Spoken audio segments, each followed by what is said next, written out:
CNN. The finals can usually be sluggish things that are drowned with pressure covering all that accompany them on occasion.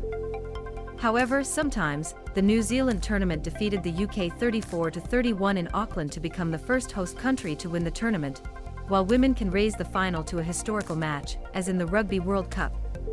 Everything was countless trials, red cards, a bright return, a hat trick, and a woman packed in the parking rugby game for a woman's world record.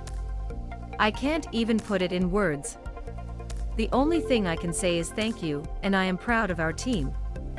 He was very overwhelming. We're not used to many fans.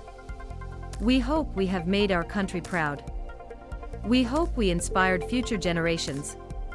Ellie Kildunne and Amy Çokayne, thanks to the essays from England New Zealand'nın Haka'nın, responded to the crying of the UK, 14-0 ahead of the British. However, just 3 minutes later, the UK wing player Lydia Thompson opened his head when he received a red card for New Zealand to collide with Portia Woodman. Sarah Hirini from New Zealand was handled by Sadia Kaya of England and Sarah Byrne. Michael Bradley /AFP/ Now a player, Red Gullah, New Zealand Georgia Ponsonby's touch with lineout Dan began to try a punishment.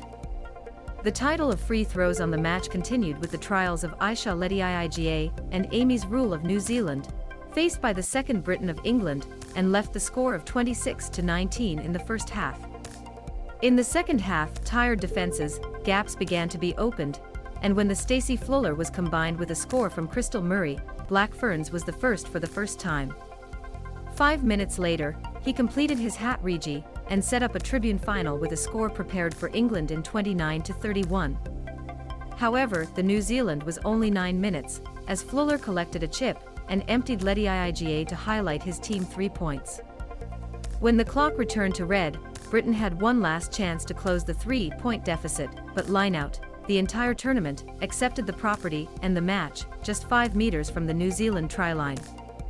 In a World Cup final, he marked Red Gullah's second loss to New Zealand and left the park around the Eden, left each other in consultation.